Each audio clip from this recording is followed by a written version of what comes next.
Ako po ay dating loyalista, ngayon durugista. Ito, kinolekta ko pa sa may Mandaluyong eh. Alam niyo yung sa may headquarters doon. Nanay ko po ay ako nga pala po si Edgar at nanay ko po ay taga Haro Leyte. Loyalista po kami, mula maliit po ako. Tatay ko po taga Batangas.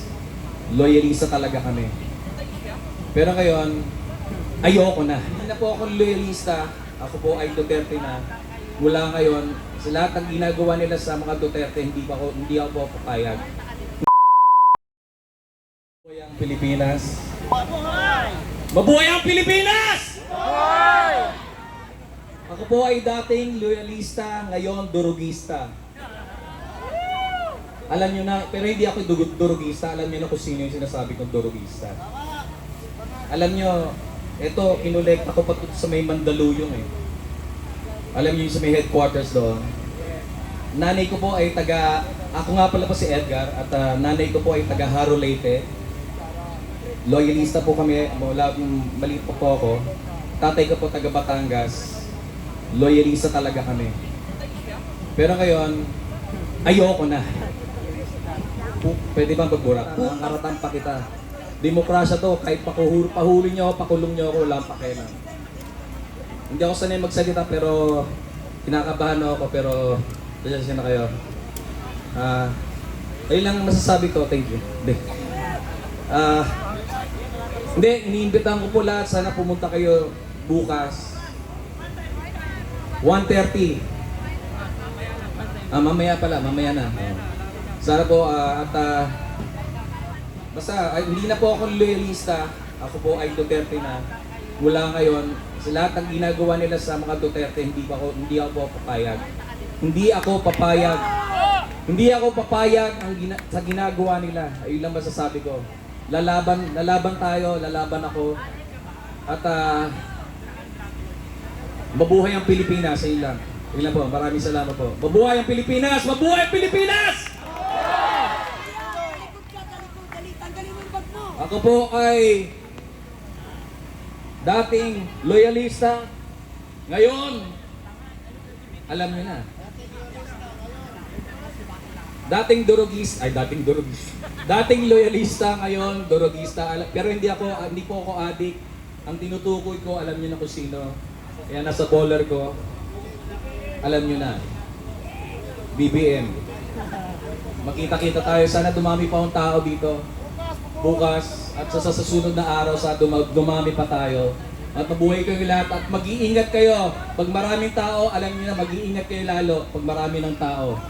Alam niyo na, ang history repeats itself. Kung ano nangyari kay Marcos Sr. noon, mauulit-ulit yan. Pag maraming tao, alam niyo na yung nangyari noon, di ba? Pag dumadami ang tao, gagawa sila ng mga kaguluhan. Alam niyo na, kaya mag-iingat kayo. Mabuhay ang Pilipinas! Salamat po. Pero kuya, gusto ko malaman kung bakit bumaliktad ka na. Nakikita ko naman po yung nangyayari eh. Ninanakaw nila yung pera sa PhilHealth, yung ginto, yung flood control, projects, yung mga flood control, yung walang ginagawa mga tulay o building. Pag hindi pa ako bumaliktad, anong mangyayari sa natin sa mga susunod na henerasyon, di ba? Mag-isumpi tayo! Di ba? Mag-isumpi tayo! Oo. Yung susunod na henerasyon, yung mga bata, paglaki, malaking utang, babagsak ang Pilipinas. Kaya dapat kumilos sa tayo ngayon pa lang. Di ba? Oo nga, bagsak na nga, lalo pa na hindi pa tayo kikilos, wala mangyayari, di ba? Salamat po. Magandang gabi po sa atin lahat. Una po sa lahat, isa po akong LGBT at tumatayo po ngayon dito sa harapan at lalakas loob para sabihin ang aking opinion bilang isang Filipino citizen. Una sa lahat, nais ko pong ipaliwanag sa mga nagsasabing bayad daw kami. Una sa lahat, pumupunta po kami dito, kusang loob po kaming pumupunta, hindi po kami bayad. May mga pera po kaming pumupunta dito. No? Hindi po namin kailangan ng sponsor na babigyan kami para pumunta dito. Sa nagsasabi po diyan sa Chief of Staff na si Fajardo ba yun, nabayad kami based doon sa video. Akala ko hindi sila naniniwala sa fake news. Bakit nila pinakita yun sa TV? I-fake news yun kasi hindi naman katotohanan na bayad tayo. Bayad ba tayo? Hindi kami bayad at hindi kami bayaran kahit kailan pa man. Tumatayo kami para sa aming karapatan, para sa aming kinabukasan. Una sa lahat, may alam ba kayong project ni Marcos na napakinabangan natin ngayon mula nung umupo siya? Pero si Inday Sara, marami nang nagawa at subok na nagagamit na pakinabangan ng taong Dabawenyo. Maraming project na napakikinabangan. At pangalawa, nais ko pong tanungin ang mga kongresista na ginigipit si Inday Sara, ang Tuwadcom Committee. No? Ang mga Tuwadcom Committee, dapat una nilang tanungin ang sarili nila, saan nila dinadala ang pera ng taong bayan? Kasi sa lahat ng Tuwadcom Committee ngayon na nagsasalita against BP Sara, iyan ay ang mga party list na walang pakinabang dito sa ating bansang Pilipinas, kundi lostayin ang pera ng ating taong bayan. May naalala ba kayong project nila na nagawa na napakinabangan natin ngayon? Ang daming party list na nakaupo ngayon sa Tuwadcom, pero wala tayong napapakinabangan. Sila ang yumayaman, tayong mga mahihirap mas lalong naghihirap. Kaya bago nila tanungin si BP Sara, tanungin muna nila yung kanilang mga sarili. Kaya isa lang po, panawagan ko po kung ano man pong mga distrito na mga Tuwadcom, paalala po, wag po natin silang iboto ulit. Nakakahiya po ang Kongreso, mga bobo ang nakaupo, walang alam sa batas. Papayag ba tayo nun? Lalaitin tayo ng ibang mga bansa na ang ating mga congressman, mga pulpul. At ang mga congressman po natin ngayon, nagmumudmud sila ng pera para maiboto ulit sila ng mga tao Pilipino. Which is, dapat ang ginawa nila sa pinamumudmud nilang pera, i-control nila yung pagtaas ng bilihin ngayon. Hindi yung bibili sila, mamimigay sila, may tupad, may AX, kung ano pa man, na which is ang binibigyan lang naman nila is yung mga kadikit nila.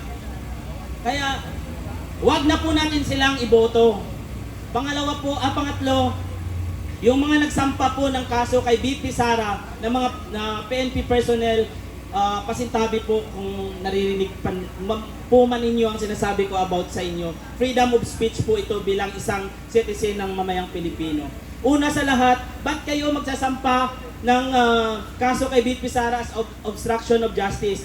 Kung tutuusin, nandyan kayo dahil by your profession. Si Inday Sara nandyan nakaupo dahil binoto siya ng taong bayan. Kung hindi dahil sa profession ninyo, wala kayo dyan. Kaya, sino ang dapat pwedeng magsampa ng obstruction of authority? Mas may authority po si BP Sara. Dahil siya po ang binoto ng tao. Ginusto po ng tao. First time in a history na may umabot po ng 31 million votes ang ating Vice President. At kay Marcos naman, hindi na presidente kasi sa ginagawa niya ngayon, hindi pang presidente ang asal niya. Si Marcos, naging sunod-sunuran sa kanyang asawa. Nagtatago sa palda ng kanyang asawa. Kung ano ang gustong sabihin ng kanyang asawa, yun ang masusunod. Which is, ito po, opinion ko lang po ito. Ngayon sa gobyerno, kung gusto mong makaposisyon, kailangan mag-abot ka kay Lisa. Yun po yung totoo ngayon. So which is, ang nangyayari po ngayon is silent martial law.